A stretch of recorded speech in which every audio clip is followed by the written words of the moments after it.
VOX Wins. Welcome back. VOX spent April listening to retail leaders as they evaluate AI use cases. One of the more common implemented solutions, chatbots, offer a great lens to dive into the current preferences of leaders. Today's focus is on our conversational AI. What are leaders saying about these companies and how they're evaluating and adopting these tools, the most important considerations of this technology. We'll also be sharing a preview of our VOX Conversational AI Snapshot report, live now on our LinkedIn page and voxwins.com.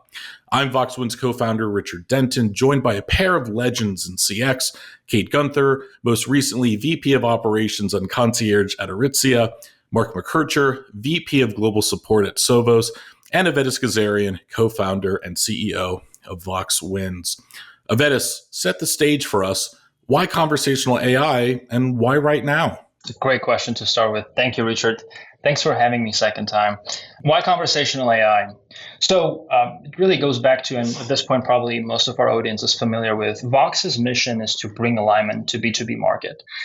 So we really represent the two sides of the market. One side is leaders like Kate and Mark, directors and VPs of customer experience, customer service. And we try to align that side of the market with our vendor side of the market as well, right? So you have technology companies, conversational AI, CDP, CRMs, many solutions that we also represent. Now, where our focus is on research is leader voice, leader preference. And one of the things we have been monitoring over the past 3-4 weeks has been the voice and the signals we have been seeing specific to AI, generative AI, and LLMs. Now, when you look deeper into some of those insights, you see two things. One, many of those areas of concerns and questions and interests are really specific to conversational AI space. A lot of the general preference data that we see maps very perfectly with the capabilities that conversational AI vendors offer. So this was one of the lenses we were looking at the data was there's a lot of signal that speaks very closely to conversational AI space. The second was really interesting areas, not just that we are seeing adoption, implementation, also a large number of curiosity from leaders within the space. They're exploring different solutions, but also concerns. And this is what I covered in our previous episode with you, which is one of my favorite things within our data is you don't only see answers or directions within our data, but you see concerns, questions, and areas of curiosity from leaders. And so we noticed areas such as regulations, data security, trust, frustration signals, specifically from a consumer side of things, a lot of questions and things that leaders are keeping in mind when it comes to conversational AI adoption. Personalization, not a surprise, obviously, but then really goes from the capability beyond to pricing structures, the transparency of the pricing structure, implementation phases, the complexity. It was really interesting to observe those. And we have identified 10 macro areas that were top of mind to leaders over the past 4 weeks, specifically in the month of April. To confirm those signals, we then interviewed 20 vendors within conversational AI space. And what was very interesting was observing a lot of those data points we were seeing come up in those conversations. As a matter of fact, IT burden was one of the interesting things that we have identified across many different vendors when they say, hey, we see a lot of interest from leaders, VPs and directors of customer experience in our solutions and capabilities. They really appreciate it. But when it comes down to talking about resources required, implementation, we have this disengagement from leaders. Why is this happening? And so this is just one example. Contract terms is the other, and many others specifically, that we were able to confirm those signals from the conversational vendor space. When we see those two things, those two strong signals from both sides of the market, that's a sign that we can help, we can bring alignment. And so this is why conversational AI space, this is why now, is because in the past 4 weeks, we have seen the signal and signal is confirmed by the vendors over the past 4 weeks. This is why we published the report, yes, to hopefully bring alignment, which we'll talk more later. Awesome. Yeah. And there's a lot there. Kate, let's start with you. Does this snapshot match what you're seeing or hearing from your circles right now? Yes. I actually was just at a roundtable at a women's leadership event, and I sat at the AI table for lunch for networking. And the big topic of conversation is your AI disclosure compliant by default? Those are just table stakes now, because there was half the table was really comfortable and the other half of the table was fearful of how they were going to pitch this to the C-suite and their board in order to get this lifted off. And, the second is the brand tone. I would say that's another major hurdle, because our creative team, has done such an excellent job making sure that, for me in particular, I've always been aligned with retailers that have a brick and mortar presence, and so you want to feel that when you go into the store, but you also want to feel that when you're interfacing with maybe what is perceived as AI. Totally. Mark, you're the president of the West Coast chapter of the Contact Center AI Association. Are you observing the same? It's really an iterative process that I'm noticing, right? Where we've really had to just kick the tires on how strong is our knowledge foundation. We've realized now that keeping humans in the loop with our AI adoption going forward is going to be paramount. I think a lot of the C-suite, as Kate was just referring to, that I work with day in and day out, assumed that you could just kind of flip a switch and it would be from human to AI. And I think we're starting to get that narrative more clear out there. We've talked a lot about, and this just doesn't relate to us, my team helping customers. We're talking a lot internally about the people who are going to be the strongest and most strategic leaders in 3 to 5 years are going to be those that really understand prompt. How to prompt these AI tools, right? We have every other week we get together and have discussions about, okay, so who's learned what from Copilot and how are you using it and what you do every day. But again, I think it goes back to we want to think about AI as an extension of people that are already there and automate those tasks that are just very manual and sort of time consuming that don't make sense for a human to be doing. That's really what I'm seeing. I'm hearing it from my executive leadership as well. We're being very direct. We're not looking to replace everyone's jobs. What we're trying to do is create an environment for really efficiency and handling the harder problems, but also the problems that customers really need us to pay attention to. Yeah. You're both highlighting external and internal benefits, which will cost you, I think, a fun extended implementation when you have to cover both domains. So if either of you were to evaluate a conversational AI vendor right now, what would be the top of your checklist? And I'm going to start with Kate on this one. Well, for me, I'm in the luxury space. So, I don't want anyone to feel like they're talking to a bot.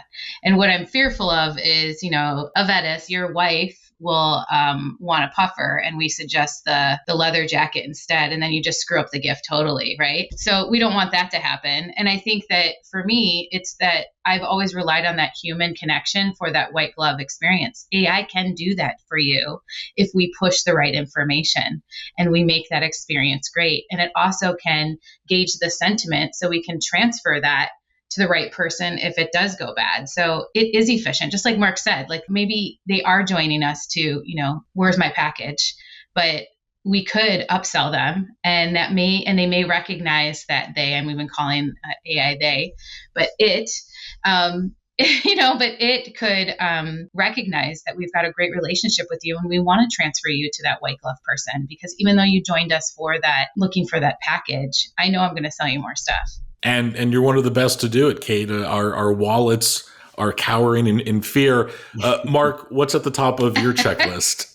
Yeah, we are actually. It's interesting timing because a couple of the vendors that are on the report, right? We're looking at very seriously. I'll get to what's on my checklist, but there's a tremendous amount of pressure to move quickly. C-level conversations going on that, hey, you've got to go pick something quickly and launch, because 6 to 9 months from now, all the things you're kind of maybe worried about it can't do, it will be doing, right, as far as AI is concerned. So I just wanted to mention that as a side note. But top of my checklist, based on my current use case and my current problem statement, can I utilize one of these tools to help me kickstart knowledge content generation, which is ultimately going to be the foundation of what drives the self-service and automation through AI. So that's a really big one. Being able to show that their chatbot technology or the bot technology has actually proven deflection, right, and or proven reduction in handle times if it is transferred to a human agent. And then finally, and I think this may have been alluded to earlier, but it's really about pricing. When I remember a couple of years ago when I first started studying this, I couldn't get a straight answer from any vendor about how do you price this thing, and then it was always like, well, how are you actually different than me hiring an engineer to do an API out of ChatGPT, right? So it's evolved since then, but it's really about pricing. And what I've started to really notice is a lot of the vendors out there are starting to build their monetization model around deflections. So being able to prove to you that they actually prevent contacts from having to come to a human. Interesting. And Mark, when you're evaluating these tools, how do you tackle all this market fragmentation? And have any headaches popped up as you're trying to do this research and make sense of all these new players in the field? It's interesting. I've been fortunate because I had a little bit of time off last year to do some consulting, and fortuitously for my own sake, I spent a lot of time looking at probably 30 different vendors, and some of those have changed. Some of them are not around. Some have gotten bigger. And since then, right, Salesforce has come into the marketplace with Agentforce, and it's kind of all the rage if you're a Salesforce user. What I found to work the best is, and we've done this through the Contact Center AI Association, is go out and actually get people who've run proof of concepts or have actually launched something and ask for very specific use cases of what they did, right? What was the outcome? And I'm just as interested in a failure as I am in a win, really. And I won't go into great detail, but one of the things we just tested in our proof of concept was a massive failure. But it's a win because we learned the technology is not quite there yet. I think talking to other peers and leaders in a non kind of salesy environment where it's very comfortable and it's just talking about what we're actually doing. And then some of it is kind of old school, right? It's like going back years of buying technology.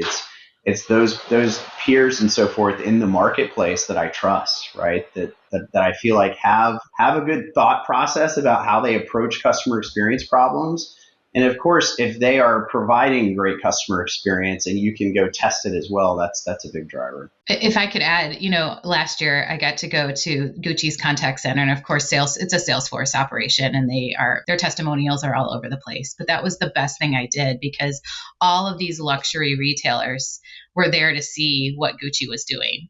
And, that was the best use case, live in the moment vendor analysis I could do. And it's everything Mark said. And I mean, they brought us all together to be thought partners. And as you're walking to the next meeting with them is when you're finding out what the details are that I think are the best magic. Yeah, no better testimonial than to see the success and failures of someone else and to really get that inside view. Yeah. Shout out to Gucci, friend of the show. Come on the show. I love Gucci.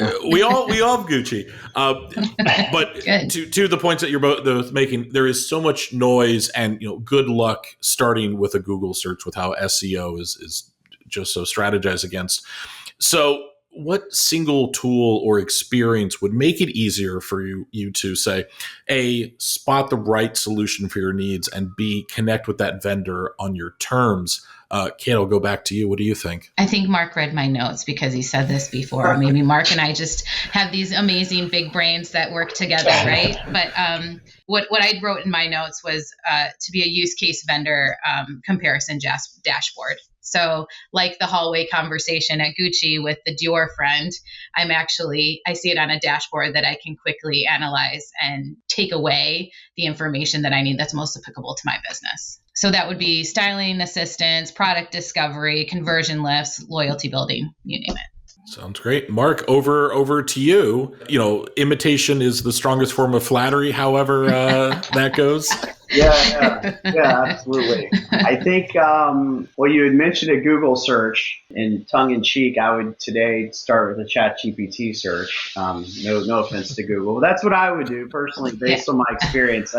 It's like an ongoing, never-ending conversation now. The experience that's really helpful is, and I think we've alluded to it in some of the prior discussions about the report, is being able to have a kind of side-by-side comparison, yes, no. I mean, to be really candid with you all, just going through this proof of value over the last 30 days with a couple of the vendors we've been talking about, a couple of them have not shown to be able to do what their demos and their websites say they can do.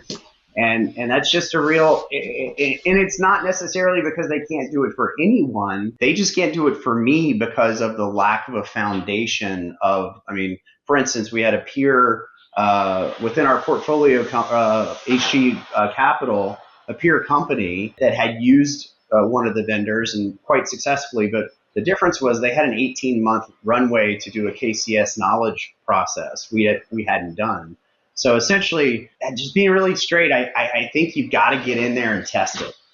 As unlucky as, or excuse me, not unlucky, as unpopular as that kind of sounds to the C-suite, because I've caught a lot of flack for pushing, because it takes some time. You've got to put your success criteria together. You got to get your vendor list. You only can pick 2 or 3. You can't do 40, right? So it takes time, but I think it's required in the current context. And to provide, back to what Kate said earlier, to provide that experience that we would all want and expect. Well, because they're waiting for the ROI, right? Right. Tell me what the ROI is, Mark. And Kate yesterday. Right. Yeah. Exactly. Well, how fortuitous, coincidentally, we happen to have many of those features in such a report launched at the time of this roundtable. Avetis, could you share a little bit more about what's inside to our audience? Sure. Well, this goes back to what I was saying earlier, like bringing alignment between the two sides of the market, trying to help align both leaders and vendors as to what's important. And so the purpose of this is really to bring that alignment. And one of the things we did is we started with the question of, okay, what should we look at, right? And so we're looking at, in this report, one of the things we do is we give you the latest and most urgent preferences of your peers. So first thing, and this is primarily created for leaders like Kate and Mark, right? For customer experience leaders within e-commerce and retail. What are the top 10 areas that are your peers are also questioning, working on, the challenges they have, so that you have an understanding and alignment with your peers.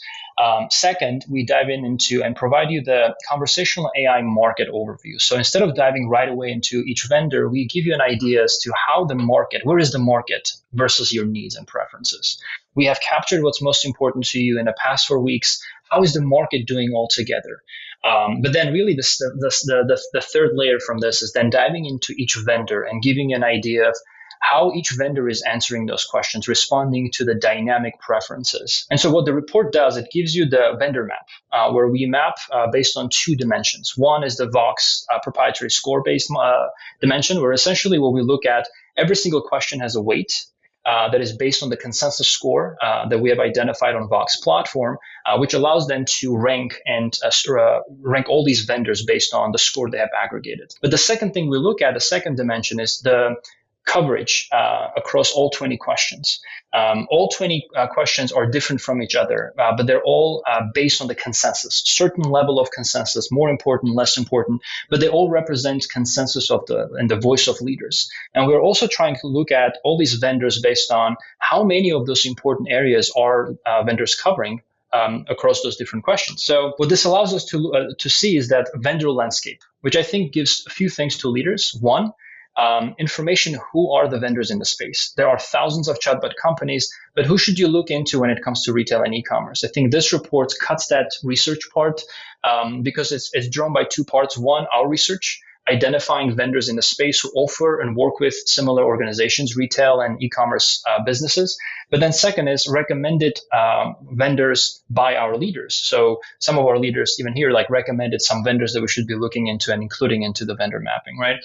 So a vendor landscape, a deep dive into different ways and how these vendors are responding to those questions, how they're meeting those expectations. So just really like a package of a lot of goodness that I think leaders would appreciate, which hopefully will be used as a pre-RFI, I would say.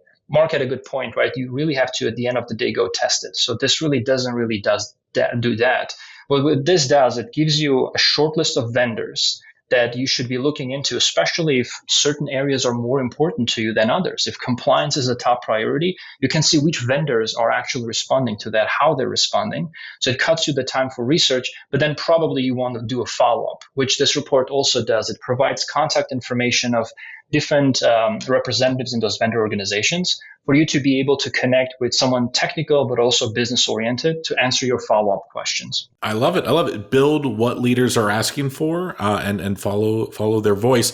Everything this company does is in service to leaders. So I will ask our panel, how would you use this snapshot today? Whether you're shopping for a new platform, rolling one out, tuning in an existing system, et cetera, and how might other CX leaders squeeze the most value out of it? Kate, let's hear from you. I'd love to know what you think about this. And don't say a paperweight, because I do know your sense of humor. You're awesome.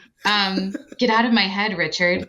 First, I'd filter for vendors with previous success in high touch retail personalization. I mean, they have to understand that who the client is and why they're contacting us. That's just table stakes. But what I really love about this, I want to know I've already got my stack ranked list of what's most important, right?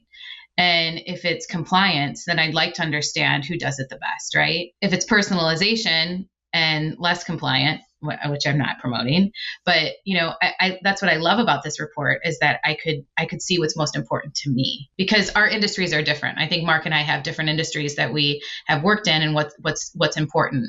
And I'm okay with spending a little bit more money if I can sell a little bit more.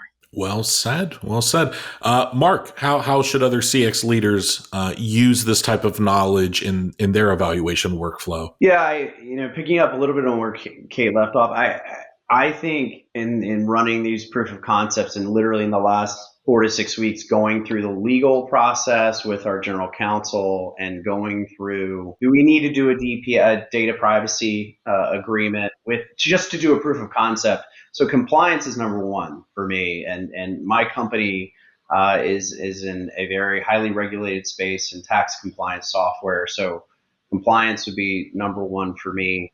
Seamless and understanding the ability to integrate with CRMs would be second. Let me give you an example. We're a Salesforce shop, but one of the partners we were looking at, their integration seems to work much better with Zendesk, not as well with Salesforce. So that's a really important one, right? Like I can't do anything if that's not a top kind of a deliverable piece. But that allows us to fast track the proof of concepts. And then I think a really nice thing about the report is it can point peers to the cost to serve deltas as an exec friendly sanity check, right? Like I think getting a bit of just having a bit of backup that's not just like I feel this or I think that because I've been looking at demos or I've been talking to other people. I think that could be really valuable. But I'll kind of wrap up with saying what I said earlier again, just to double click. What I'm experiencing right now is C-level execs are under enormous pressure from boards to move incredibly quickly and have little patience for this whole test and iterate thing. So I'm in the point now with my team trying to think through, how do we still do our due diligence, but also show that we're moving faster than you normally would in this type of space? I don't know, Kate, 10, 12 years ago, it would take 18 months, 2 years to buy a telephony system, right? Like we're under the pressure to like buy one of these things in 60 days or 45 days or whatever. What I enjoy about the AI space is it really gives vendors the opportunity to pitch this whole idea of being in beta. And so you're like always beta testing. And if you're willing to grab that, that's awesome. Right. And I think if you're not risk adverse, which Mark, I get the feeling that may not fly, but I think it also gives the ability to pressure test who you're actually using, who your current AI vendor is now. So you can evaluate this beautiful report and you can start to say, well, this group's doing it over here really well. Like where are we at? And I move this up to a different ranking of when I want it now. I love it. No, I mean, but between the two of you, you're right. It's more knowledge on the side of leaders, and let us help add. Maybe leverage is too strong of a word, but yeah, all of a sudden there's a lot of AEs sweating out there, realizing that they can't just say that something is forever on the roadmap when there's so many actionable vendors right now. On the topic, as I seg into this, we can talk about AE sweating. Let's put a little bit of heat on ourselves as well with some hot takes in a lightning round format. I'll go around the horn. Can I say that? Is ESPN going to sue us?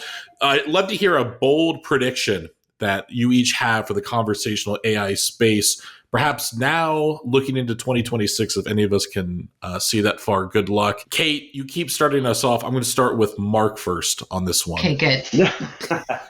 What's interesting?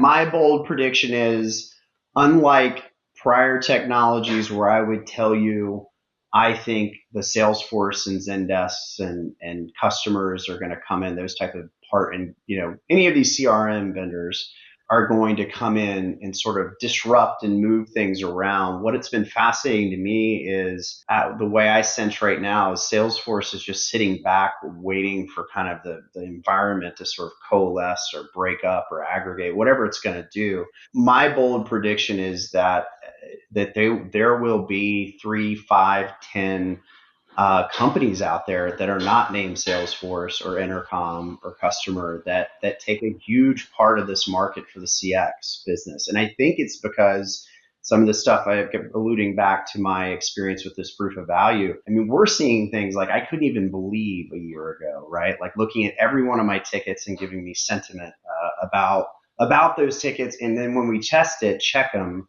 I mean, they're like 90% right? So it's just, I think that's going to be the big thing. It's whereas in the past, Salesforce and some of these other really big companies have been able to come in and sort of dominate. And who knows? I don't know how big their M&A budgets are. So like, hey, if they can buy everybody, maybe they could. But I really think there's going to be some big players out there that are not household names today that will be a year from now. Boy, I hope they're buying VOX software to figure out how to take advantage of that. Exactly. Kate, how Good about plug. you? I would say predictive companion. So as a support function, and then proactive digital. I'm talking about my industry only. Proactive digital stylists and being able to anticipate intent. And then we're only talking about written. Like chatting. I mean, it's happening with voice. I mean, I just saw Gladly demonstrated at the last event I went to with them, and I mean, it was foxy. I mean, you could not tell. She was interacting with the founder of Gladly. And I mean, you couldn't tell. You couldn't tell that it wasn't a real person. That is spicy, scary. Predictive companion is actually a great word to describe my co-founder, Avetis. I'll end it on you. Avetis, hot take. Where's conversational AI going? I think my perspective is much more limited in experience compared to our guests here. So I would probably lean more towards the most recent observations I had when helping the team with the research. And it's probably echoing what Mark was saying. I think what I've been noticing is new names really coming out in the market that I haven't been familiar with before. And what's interesting is these new companies that I see, they have a very interesting differentiated approach. They're very specific to one of the things they do. They're really differentiated, and it's a new perspective. I haven't seen this before. We started our research, and there are names I knew because I've worked in this space before, representing the vendor side, and it was really surprising that I haven't seen those companies are no longer out there anymore. They have been acquired, merged. They no longer exist. I think over time, I don't know if this is going to be in a year or two, but we'll see less of that scattered, a lot of vendors offering the solution. And to Mark's point, maybe a few winners in the market, very differentiated, who were able to figure it out. I don't know if it's a dark prediction, but probably one that I would... Yeah. It is kind of dark. Yeah. Well, as someone who has been part of a conversational AI company that got acquired, the sausage gets made in the kitchen. Yeah. It happens. Mm-hmm. Can I take one more loop around? I'd love to now focus on the other side of this market. I'd love to hear an underrated factor that leaders might be overlooking today in their evaluation of conversational AI. We've talked a little bit at the top of the show about new areas, how we're using this technology, and operationally behind the scene, how important it is to have these human teams. But if you wanted to elaborate that or pick out another variable, I'd love to hear your opinion. Kate, let's hear from you this time around. Agent empowerment. We're focused on cost cutting and deflection, which is great. But I would say those high touch clients, we can really provide those amazing experiences with empowering the agent by pushing. So when I think about these environments, rather than them having to pull information, it's all being pushed to them to empower them to make really swift decisions that are smart and thoughtful and accurate. Awesome. Mark, how about you? Yeah, I like a little bit earlier, I think she spoke almost exactly what I would say. When I first was learning about this technology at the level that it's at now a couple of years ago, I could only envision it being a co-pilot, right? And for our agents, right, being in there. But the point Kate just made, I would just double down on a little bit and say, with our biggest, we have a certain number of clients, probably in the realm 250 that are our biggest annual recurring revenue clients. We can use this technology to be able to make sure that every time a ticket comes in, the summarization of the experience occurs right there for our agent. And allowing us to move away from a model where today I have a guy named Ryan who helps so-and-so, I won't mention the company, but like I've been told by people, if Ryan's not here tomorrow, we're in a major amount of hurt. I'm trying to find a way to like continue to provide a really great experience, but do that by enabling AI to drive the insight and like what are the key issues, what are the key things. And if we've got that customer 360, we can even be looking into like what were the factors during renewal last time, right? And what were some of the challenges that were going on with sales? And you've got to do a lot of work within Salesforce to make all that work. But still, I think Kate's point was dead on. It's the underrated factor right now because it's all about this discussion is cutting cost and deflection. It's about creating an environment for the humans to work at a whole different level of kind of expertise that really gives them a lot more satisfaction in these types of jobs where historically the stuff that we've done has kind of been, it's been tough, right? And it's been very kind of like repetitive. And I'm very hopeful about that in the future. I think that's what I'm selling to my team or trying to. Like the future is bright because you're going to be working on things that are interesting and exciting to be doing. Yes. It's not doing a password reset 3 times. Yes. So I agree with Kate there. Speaking of 360, Ryan, if you see this, clip this and bring it to your next performance review. You're doing a great job and highly valued at whatever company that is. Leaders, vendors, countrymen, from the only source that is constantly talking to retail leaders, here is what we've heard. There are a ton of players in this market, and it is hard to filter down to the right fit. You should be hearing Guenther and McKercher as often as you do Altman, because on the other end of hype, these are the leaders who are advocating for responsible data compliance. Now, CS agent reduction isn't the only place leaders are looking for value. Up the customer journey, sales conversions are too. Humans are ever more necessary to support the customer, protect compliance, and achieve precision of these models. And our conversational AI snapshot report is out today. Follow VOX Wins on LinkedIn or visit voxwins.com. We'll be back next week as we uncover more of the evolving retail landscape and understand the consensus voice of its leaders, because above all else, VOX wins.